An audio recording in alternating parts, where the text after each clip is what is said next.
بسم اللہ الرحمن الرحیم وبہ نستعین والحمد للہ رب العالمین وصلی اللہ علی نبینا وعلی آلہ وصحبہ اجمعین اما بعد۔ میرے بھائیوں، کتاب و سنت کے شہدائیوں، عزیزوں، بزرگوں، دوستوں، جیسا کہ ہم نے عرض کیا تھا کہ انشاءاللہ ان دنوں میں ہم دروس کے سارے سلسلے روک کر صرف قربانی کے مسائل سے متعلق درس رکھیں گے، اور وہ درس بھی اس طرح کہ ہم عصر حاضر کی ایک لکھی ہوئی نہایت شاندار، قیمتی، عظیم القدر، گراں قدر اور نادر کتاب جو حدیث کے موضوع پر لکھی گئی ہے، اور جسے شیخ استاذ ڈاکٹر محمد ضیاء اعظمی حفظہ اللہ ورعاہ نے تیار کیا ہے، اور جس کے بارے میں بجا طور پر آپ کہہ سکتے ہیں کہ اس کتاب میں ساری صحیح احادیث اکٹھا ہو گئی ہیں، جس کتاب کا نام ہے الجامع الکامل فی الحدیث الصحیح الشامل المرتب علی ابواب الفقہ۔ کتاب کا نام اس طرح ہے الجامع الکامل۔ آپ مختصر طور پر کہہ سکتے ہیں کہ تمام صحیح احادیث کو جس کتاب میں اکٹھا کر دیا گیا ہے، تو اسی کتاب سے ہم کتاب الاضاحی کو دھیرے دھیرے پڑھ رہے ہیں۔ چنانچہ اب تک ہم 2 باب پڑھ چکے ہیں، اور آج کے درس میں ہم تیسرا باب پڑھیں گے۔ تیسرا باب ہے باب ما روی فی فضل الاضحیہ۔ قربانی کی فضیلت میں جو روایتیں بیان کی جاتی ہیں ان کا ذکر، ان کا تذکرہ۔ اس سلسلے میں شیخ فرماتے ہیں روی فی فضل الضحایا احادیث لیکن لم یثبت منہا شیء۔ قربانی کی فضیلت میں بہت ساری احادیث بیان کی جاتی ہیں، لیکن کچھ بھی اس سلسلے میں ثابت نہیں ہے۔ ولذلک قال ابو بکر بن العربی فی العارضہ لیس فی فضل الاضحیۃ حدیث صحیح وقد روى الناس فیہا عجائب۔ شیخ فرماتے ہیں کہ ابو بکر ابن العربی رحمہ اللہ نے اپنی کتاب، معروف کتاب عارضہ، العارضہ، جو صحیح سنن ترمذی کی شرح ہے عارضۃ الاحوذی، اس میں امام ابن العربی رحمہ اللہ کہتے ہیں کہ قربانی کی فضیلت میں کوئی بھی صحیح حدیث نہیں ہے، اور لوگوں نے اس سلسلے میں عجیب عجیب روایتیں بیان کی ہیں۔ ایک نقطہ یہاں بیان کر دینا ضروری ہے کہ ہو سکتا ہے کسی کو دھوکہ ہو جائے۔ امام ابن العربی رحمہ اللہ یہ عالم اور محدث ہیں، اور ایک ابن عربی صوفی ہے جو دوسرا ہے، اس لیے کوئی شخص یہ نہ سمجھے کہ ابن العربی رحمہ اللہ کا ذکر کیسے یہاں کیا جا رہا ہے۔ تو ابن العربی رحمہ اللہ یہ عالم اور محدث ہیں، اور ابن عربی نکرہ جو اس پہ ال نہیں آتا وہ صوفی ہے، جس کے یہاں بہت ساری گمراہیاں پائی جاتی ہیں۔ اللہ تعالی ہم سب کو عقیدے کی گمراہیوں سے محفوظ رکھے۔ بہرحال پھر اس کے بعد میں شیخ محمد ضیاء حفظہ اللہ اس کے بعد میں اس کی تفصیل بیان کرتے ہیں کہ کون کون سی روایتیں اس سلسلے میں آئی ہیں اور ان کا درجہ کیا ہے۔ اس لیے شیخ کہتے ہیں قلت من ذلك ما روي عن زید بن ارقم قال قال اصحاب رسول اللہ صلی اللہ علیہ وسلم یا رسول اللہ ما هذه الاضاحی قال سنت ابیک ابراہیم قالوا فما لنا فيها یا رسول اللہ قال بكل شعرة حسنة قالوا فالصوف یا رسول اللہ قال بكل شعرة من الصوف حسنة۔ یہ روایت ذکر کرتے ہیں کہ ایک روایت جو قربانی کی فضیلت میں بیان کی جاتی ہے زید ابن ارقم صحابی رضی اللہ عنہ کے نام سے، کہ رسول اللہ صلی اللہ علیہ وسلم کے صحابہ نے آپ سے کہا کہ اللہ کے رسول یہ قربانی کیا چیز ہے؟ تو آپ نے فرمایا کہ تمہارے باپ ابراہیم کی سنت ہے۔ تو پھر صحابہ نے پوچھا کہ اے اللہ کے رسول اس قربانی میں ہمیں کیا اجر و ثواب ہے؟ تو اللہ کے نبی نے فرمایا کہ ہر بال کے بدلے نیکی ملے گی۔ تو پھر صحابہ نے پوچھا کہ اگر اون ہو تو اے اللہ کے رسول، تو آپ نے کہا کہ اون کے ہر بال کے بدلے میں ایک نیکی ملے گی۔ شیخ محمد ضیاء حفظہ اللہ فرماتے ہیں کہ یہ روایت ابن ماجہ میں ہے اور ایسے ہی مسند احمد میں ہے، اور اس کے بعد اس کی سند ذکر کرتے ہیں اور فرماتے ہیں کہ امام حاکم نے مستدرک میں اس سند کو صحیح قرار دیا ہے، لیکن امام ذہبی نے، جنہوں نے مستدرک پر تعلیق کی ہے، فوراً ان کا تعقب کیا اور کہا کہ اس کے اندر ایک راوی عائض اللہ ہے، جس کے بارے میں امام ابو حاتم فرماتے ہیں کہ منکر الحدیث ہے۔ تو جب کسی روایت کی سند میں کوئی منکر الحدیث راوی آ جائے تو وہ سند صحیح کیسے ہو سکتی ہے؟ تو پھر اس کے بعد میں شیخ محمد ضیاء حفظ اللہ کہتے ہیں کہ یہ تو امام ذہبی کی تعقیب تھی، اور میں کہتا ہوں کہ ابو داؤد کا اس میں جو استاد ہے جس کا نام نفع ابن حارث ہے، وہ تو اس عائض اللہ سے بھی اس کا برا حال ہے، اس کو امام ابن معین نے جھوٹا کہا ہے اور امام نسائی نے اسے متروک کہا ہے، اور اسی کی بنیاد پر امام بوصیری نے مصباح الزجاجہ میں اس روایت کو معلول قرار دیا ہے۔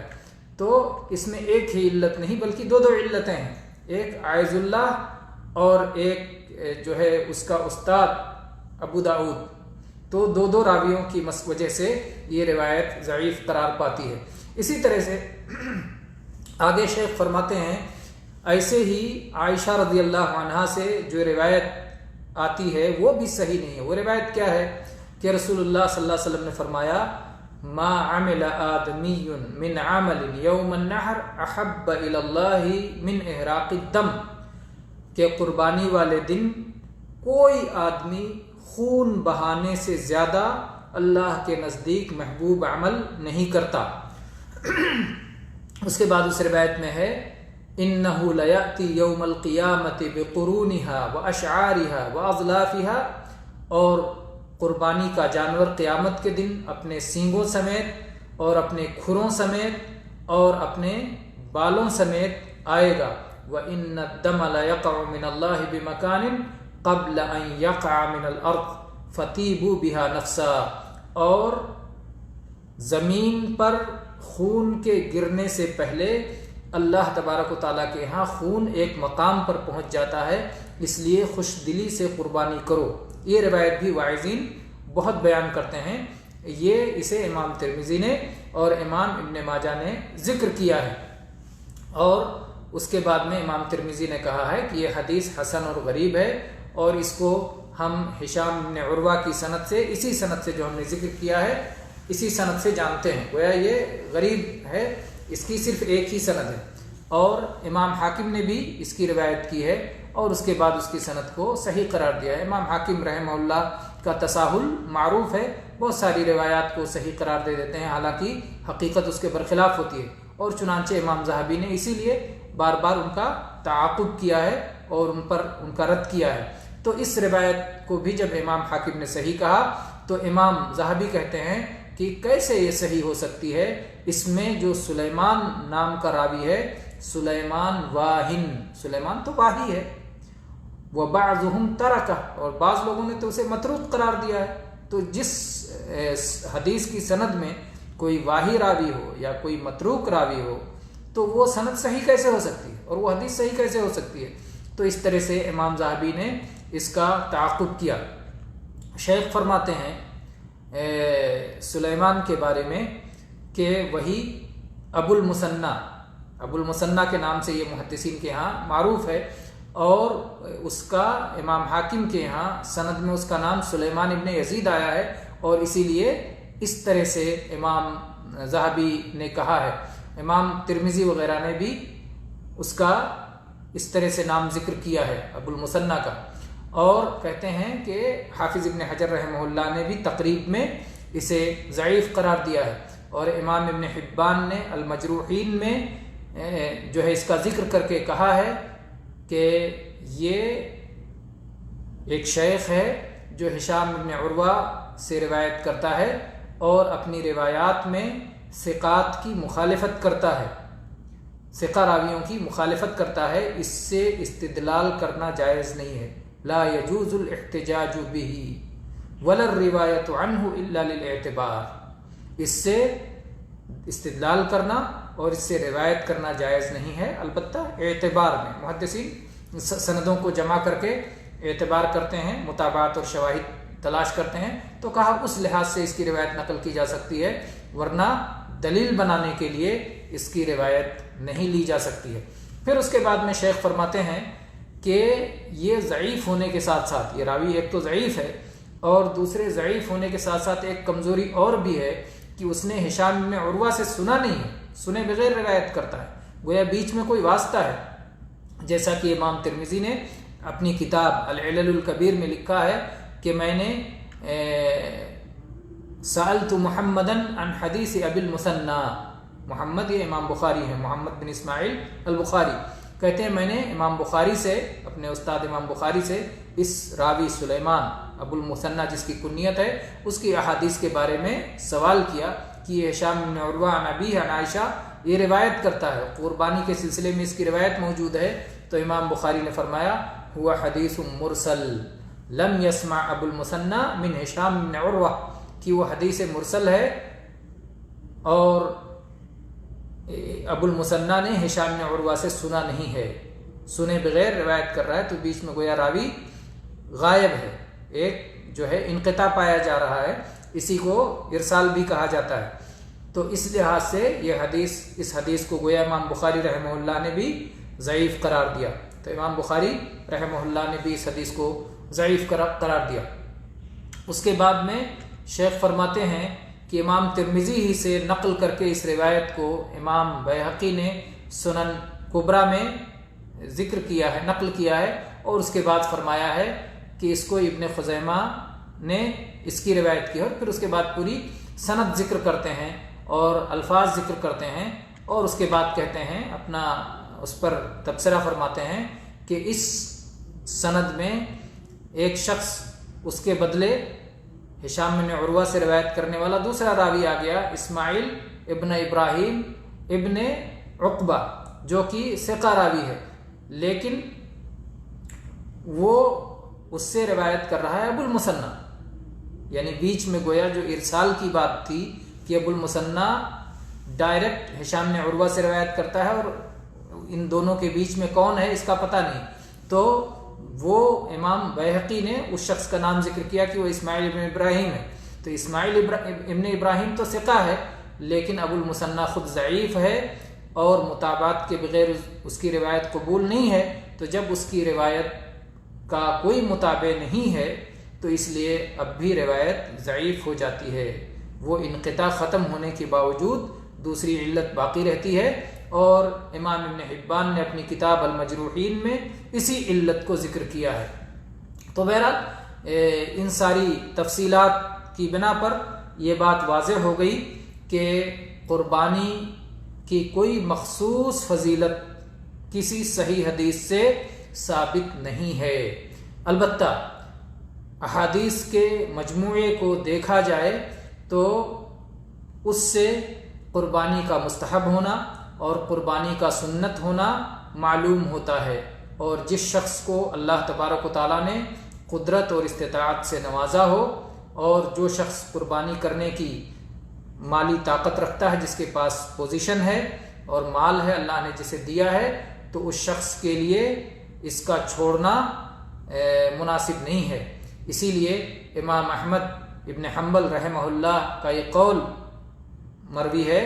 کہ انہوں نے کہا الاضحیۃ افضل من الصدقۃ بقیمتها، کہ قربانی کی قیمت کو صدقہ کر دینے سے قربانی کرنا زیادہ فضیلت رکھتا ہے۔ قربانی کرنا یہ دین کا ایک شعار ہے، نبی کریم صلی اللہ علیہ وسلم برابر مدینہ میں قربانی کرتے رہے، مسلمان آپ کے ساتھ قربانی کرتے رہے، یہ ایک سنت ہے، معروف ہے، اور یہ قربانی کی قیمت صدقہ کرنے سے افضل ہے۔ تو یہ رہا تیسرا باب جو ہم کتاب الاضاحی سے پڑھ رہے ہیں۔ اس کے بعد میں چوتھا باب ہے کتاب الاضاحی کا، اس کتاب میں الجامع الکامل فی الحدیث الصحیح الشامل میں چوتھا باب ہے، باب النہی عن اخذ الشعر وتقلیم الاظافر اذا دخلت علیہ عشر ذی الحجہ، بالوں کے کاٹنے اور ناخنوں کے کترنے کی ممانعت کا بیان جب ذی الحجہ کا ابتدائی عشرہ داخل ہو جائے، جب ذی الحجہ کا چاند نکل جائے تو ذی الحجہ کا چاند نکلنے کے بعد ناخن کترنا اور بال کاٹنا ممنوع ہے، اس بات کا بیان۔ اس سلسلے کی پھر احادیث شیخ ذکر کر رہے ہیں۔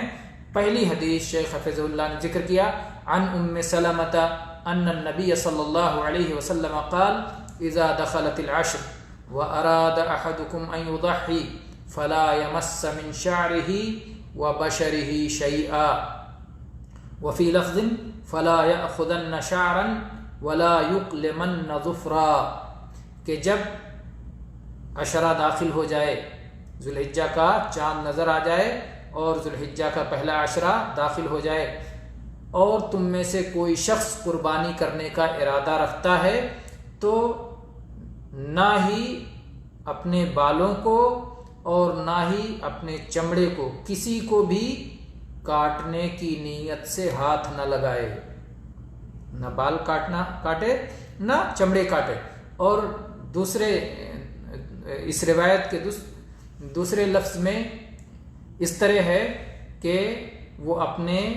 بالوں کو ہرگز نہ کاٹے اور اپنے ناخنوں کو ہرگز نہ کترے، تو اپنے ناخن نہ کاٹے اور نہ اپنے بال کاٹے۔ یہ روایت صحیح ہے، صحیح مسلم میں کتاب الاضاحی حدیث نمبر 1977 ہے، اور اس میں ایک راوی ہیں سفیان ابن عوینہ رحمہ اللہ، تو ان سے کسی نے کہا کہ آپ اسے مرفوع حدیث بیان کر رہے ہیں، بعض لوگ جبکہ اسے مرفوع نہیں بیان کرتے، تو انہوں نے کہا لیکن میں تو مرفوع بیان کرتا ہوں، اور ظاہر بات ہے یہ امام ہے سفیان ابن عوینہ رحمہ اللہ، تو ان کی جلالت شان کے اعتبار سے اس کو اگر کوئی مرفوع نہیں بیان کرتا ہے تو زیادت الثقہ میں سے یہ آئے گا۔ تو یہ رہی پہلی حدیث ام سلمہ رضی اللہ عنہا سے۔ پھر اس کے بعد میں دوسری حدیث ام سلمہ رضی اللہ عنہا ہی سے ہے، اس کے الفاظ اس طرح ہیں، عن ام سلمة زوج النبی صلی اللہ علیہ وسلم قالت قال رسول اللہ صلی اللہ علیہ وسلم من كان له ذبح يذبحه فإذا أهل هلال ذي الحجة فلا يأخذن من شعره ولا من أظفاره شيئا حتى يضحي۔ ام سلمہ رضی اللہ عنہ بیان کرتی ہیں کہ نبی صلی اللہ علیہ وسلم فرمایا کہ جس کے پاس قربانی کا جانور ہو جسے وہ قربانی کے دن ذبح کرے گا، تو جب اسے ذی الحجہ کا چاند نظر آ جائے، ہلال ذی الحجہ جب اسے نظر آ جائے تو وہ شخص اپنے بال کو نہ کاٹے اور اپنے ناخن کو نہ کاٹے یہاں تک کہ قربانی کر لے۔ یہ حدیث بھی صحیح ہے، صحیح مسلم میں کتاب الاضاحی میں 1977 نمبر پر مروی ہے۔ اور اسی طرح سے اس حدیث کی اور بھی سندیں وغیرہ ہیں جسے شیخ نے تفصیل سے بیان کیا ہے۔ بہرحال پھر آگے چل کر کے شیخ عنوان قائم کرتے ہیں فقہ الحدیث، تو گویا شیخ کی کتاب کی من جملہ خوبیوں میں سے ایک خوبی یہ بھی ہے کہ شیخ بعض دفعہ حدیث کو ذکر کرنے کے بعد پھر فقہ الحدیث پر بھی کلام کرتے ہیں، گفتگو کرتے ہیں۔ تو شیخ نے فقہ الحدیث کا عنوان قائم کیا، اس کے بعد شیخ لکھتے ہیں یستفاد من هذا الحدیث ان من اراد ان يضحي فيحرم عليه اخذ شيء من شعره واظفاره حتى يضحي۔ اس حدیث سے یہ بات معلوم ہوتی ہے کہ جو شخص قربانی کرنے کا ارادہ رکھتا ہے اس کے لیے اپنے بال اور اپنے ناخن کو کترنا حرام ہے یہاں تک کہ وہ اپنی قربانی کر لے، اور یہی مذہب ہے سعید بن المسیب کا جو اس حدیث کے راوی ہیں، اور امام احمد کا، اور امام اسحاق بن راہویہ کا، اور اہل ظاہر کا، اور بعض اصحاب شافعی کا، اور امام ابن عبد البر نے فقہا کے تمام مذاہب کی تلخیص کچھ اس طرح کی ہے، انہوں نے ذکر کیا ہے۔ کیا لکھا ہے امام ابن عبد البر نے؟ امام ابن عبد البر کہتے ہیں وَمَذْهَبُ مَالِكَ أَنَّهُ لَا بَأْسَ بِحَلْقِ الرَّاسِ وَتَقْلِيمِ الْأَظْفَارِ وَقَصِّ الشَّارِبِ فِي عَشْرِ ذِي الْحِجَّةِ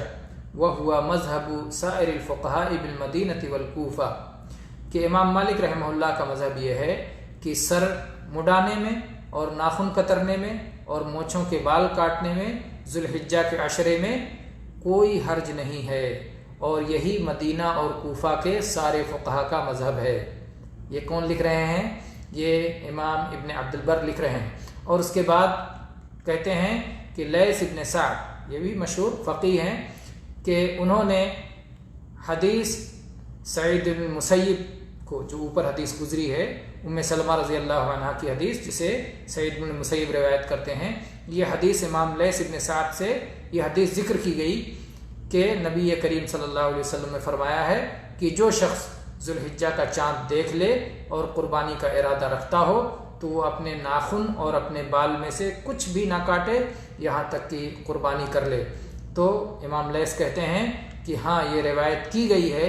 لیکن لوگ اس پر نہیں ہیں، گویا جو سنت عملی سنت جو لوگوں کے درمیان رائج ہے وہ یہ ہے کہ اگرچہ ان کے یہاں قربانی ہوتی ہے، قربانی کرنا چاہتے ہیں، پھر بھی اس کے باوجود وہ اپنے بال اور ناخن کاٹ لیتے ہیں۔ امام اوزاعی کا قول اس کے بعد ذکر کرتے ہیں، کہتے ہیں اذا اشترى اضحیته بعدما دخل العشر فانه يكف عن قص شاربه واظفاره وان اشتراها قبل ان يدخل العشر فلا باس۔ تو گویا یہ امام اوزاعی نے اس مسئلے کو میں ذرا اور تفصیل کی ہے۔ امام اوزاعی فرماتے ہیں اگر کوئی شخص اپنی قربانی کو عشرہ ذو الحجہ داخل ہونے کے بعد خریدتا ہے تو قربانی کا جانور خریدنے کے بعد وہ اپنی مونچھیں کترنے سے اور اپنے ناخن کاٹنے سے، گویا اپنے بال اور ناخن کاٹنے سے رک جائے گا۔ اور اگر کسی شخص نے عشرہ ذو الحجہ کے پہلے ہی سے قربانی کا جانور خرید رکھا ہے، قربانی اس کے پاس موجود ہے، تو پھر اسے کوئی حرج نہیں، وہ ناخن اور بال کاٹ سکتا ہے۔ یہ امام اوزاعی کی رائے ہے۔ امام شافعی کا جہاں تک مسئلہ ہے تو ان کا قول بھی مختلف آیا ہے اس سلسلے میں۔ کبھی ان کا یہ کہنا ہے، کبھی ان سے یہ روایت آئی ہے کہ من اراد ان یضحی لم یمس فی العشر من شعرہ شیئا ولا من اظفارہ، کہ جو شخص قربانی کرنا چاہتا ہے تو وہ عشرہ ذی الحجہ میں نہ اپنے بال کاٹے اور نہ ہی اپنے ناخن کاٹے۔ ایک دوسری جگہ امام شافعی لکھتے ہیں، کہتے ہیں احب لمن اراد ان یضحی احب لمن اراد ان یضحی ان لا یمس فی العشر من شعرہ ولا من اظفارہ شیئا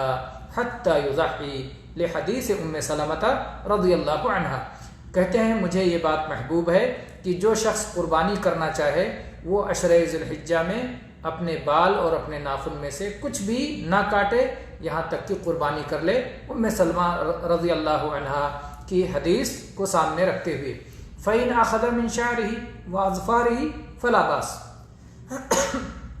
یہ امام شافعی رحمہ اللہ کا قول ہے کہ اگر کوئی شخص اپنے بال یا ناخن کاٹ لیتا ہے تو کوئی حرج کی بات نہیں ہے۔ کیا دلیل ہے؟ امام شافعی رحمہ اللہ دلیل کے بغیر بات نہیں کرتے تھے، یہ ہمارے ائمہ کرام ہیں، امت کے اسوہ اور قدوہ، اور اللہ تعالیٰ نے امت میں قبولیت عطا فرمائی ہے۔ تو امام شافعی فرماتے ہیں اس بات کو جب کہتے ہیں کہ ناخن اور بال کاٹنے میں کوئی حرج نہیں، تو کہتے ہیں لأن عائشہ رضی اللہ عنہا قالت كنت افتل قلائد ہدی رسول اللہ صلی اللہ علیہ وسلم الی آخر الحدیث، کہ اس لیے کہ عائشہ رضی اللہ عنہ کی حدیث ہے کہ میں رسول اللہ صلی اللہ علیہ وسلم کی قربانی کے جانوروں کے گلے کے پٹے باندھتی تھی، آپ کی جو ہدی آپ بھیجتے تھے اس کے پتے جو ہے میں اس کے ہار بٹتی تھی اپنے ہاتھوں سے، لیکن آپ صلی اللہ علیہ وسلم کوئی بھی پابندی اپنے اوپر نہیں رکھتے تھے۔ اور امام احمد بن حنبل رحمہ اللہ کے بارے میں پھر ذکر کرتے ہیں شیخ کہ ان احمد بن حنبل کان یاخذ بحدیث ام سلمہ، کہ امام احمد بن حنبل رحمہ اللہ ام سلمہ رضی اللہ عنہا کی حدیث کو لے کر اسی کے مطابق فتویٰ دیا کرتے تھے۔ کیا ام سلمہ رضی اللہ عنہا کی حدیث ہے؟ یہی جو اوپر گزری کہ اگر کوئی شخص قربانی کا ارادہ رکھتا ہے تو ذوالحجہ کا چاند دیکھنے کے بعد وہ اپنے ناخن اور اپنے بال نہ کاٹے۔ تو ان سے کہا گیا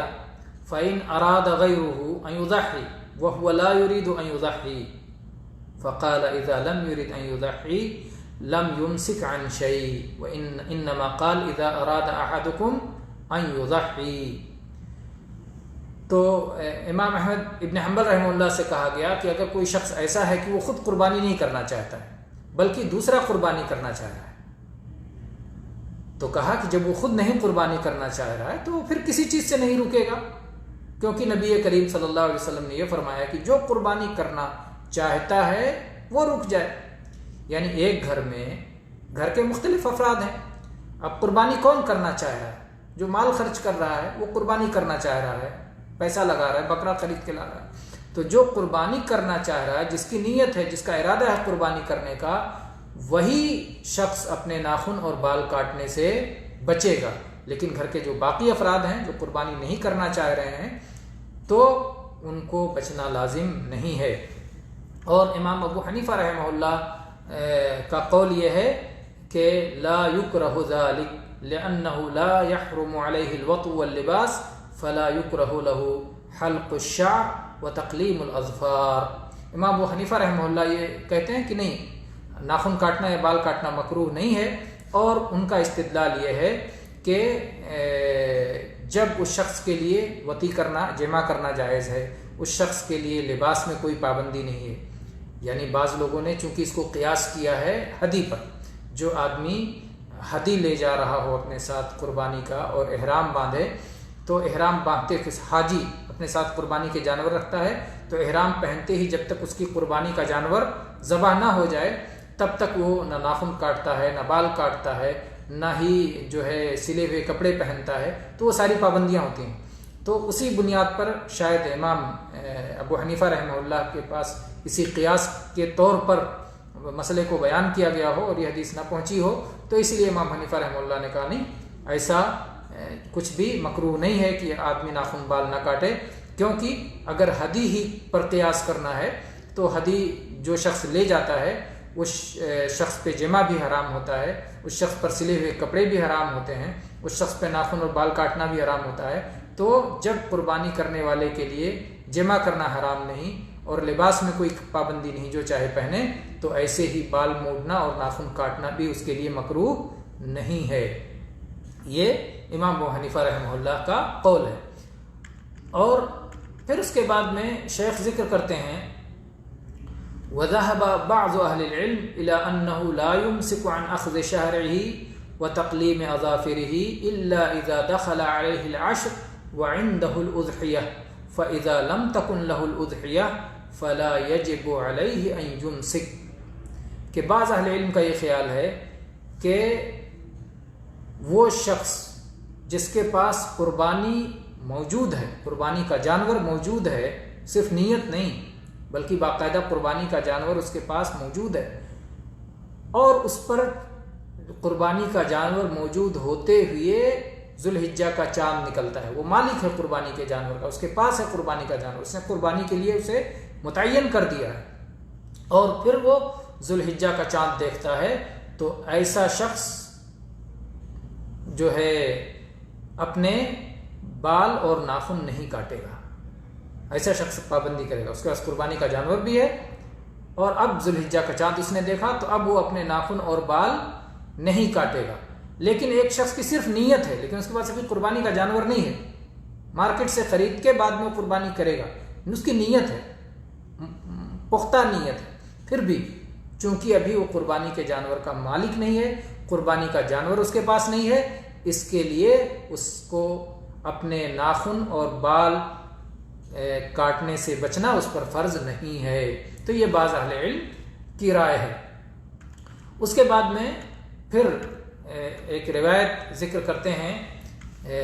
جو اتحاف الخیرۃ المہرہ میں مسدد عن کثیر ابن کثیر عن، یہ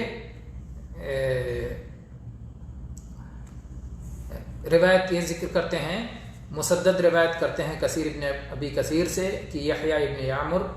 یہ خراسان میں فتویٰ دیا کرتے تھے کہ اگر آدمی قربانی خریدے، ان الرجل اذا اشترى الاضحیہ واسماها، اگر آدمی قربانی کا جانور خریدے اور اسے قربانی کے لیے متعین کر دے،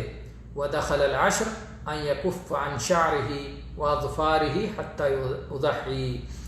تو ایسی صورت میں وہ شخص اپنے بال کاٹنے سے اور اپنے ناخن کاٹنے سے رک جائے یہاں تک کہ اس کو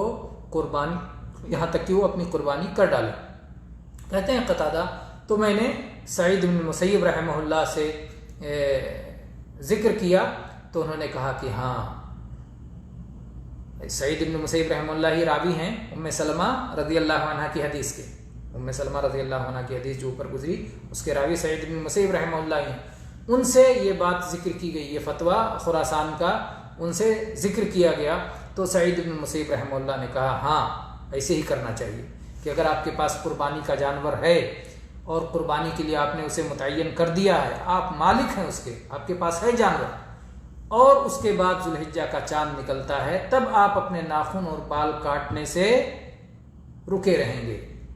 لیکن اگر آپ کے پاس قربانی کا جانور نہیں ہے، صرف آپ کی نیت ہے، تو ایسی صورت میں آپ ناخن اور بال کاٹنے سے نہیں رکیں گے، کاٹ سکتے ہیں، وہ مستحب نہیں ہے آپ کے لیے۔ تو کہہ رہے ہیں قتادہ کہ میں نے سعید بن مسیب سے یہ بات، یہ فتویٰ ذکر کی تو انہوں نے کہا ہاں ایسے ہی بات ہے۔ تو میں نے کہا کہ یہ کس سے ایسے ہی بات ہے، یا آپ اپنی طرف سے بطور فتویٰ کہہ رہے ہیں، یا آپ کے پاس اس سلسلے میں کوئی اثر ہے، کوئی علم ہے جسے آپ نقل کر رہے ہیں؟ تو کہا کہ ہاں اس سلسلے میں میں علم نقل کر رہا ہوں، ہاں میرے پاس علم ہے، آثار ہے۔ تو کہا کس سے؟ عمن یا ابا محمد، ابو محمد یہ آثار کس سے ہیں؟ قال عن اصحاب محمد صلی اللہ علیہ وسلم، کہا محمد صلی اللہ علیہ وسلم کے صحابہ سے یہ آثار ہیں۔ اور پھر اس کے بعد شیخ فرماتے ہیں اس حدیث کے بارے میں وَرِجَالُهُ ثِقَاتٌ، کہ یہ اثر کے راوی ثقہ ہیں۔ تو گویا شیخ محمد ضیاء حفظہ اللہ جس مسئلے کو سب سے آخر میں صحابہ کرام کی طرف منقول کر کے ذکر کر رہے ہیں، گویا شیخ بھی اسی کو راجح قرار دے رہے ہیں۔ جس شخص کے پاس، تو گویا پورے مسئلے کا خلاصہ یہ ہوا کہ جس شخص کے پاس قربانی کا جانور ہو اور اس نے اسے قربانی کے لیے نامزد کر دیا ہے، قربانی کے لیے متعین کر دیا ہے کہ یہ میرا قربانی کا جانور ہے، میں نے یہ قربانی کے لیے پال رکھا ہے، اور اس کے بعد ذو الحجہ کا چاند نکلے، اس کے پاس قربانی ہوتے ہوئے اگر ذو الحجہ کا چاند نکلے تو اسے اپنے ناخن اور بال کاٹنے سے بچنا چاہیے، اس کے حق میں ناخن اور بال کاٹنے سے بچنا مستحب ہے۔ اور اگر اس کے پاس قربانی کا جانور نہیں ہے، صرف نیت ہے، صرف ارادہ ہے، تو یہ جو ہے اس کے لیے ایسا کرنا مستحب نہیں ہے۔ واللہ تعالی اعلم، وصلی اللہ علی نبینا وسلم، والحمد للہ رب العالمین۔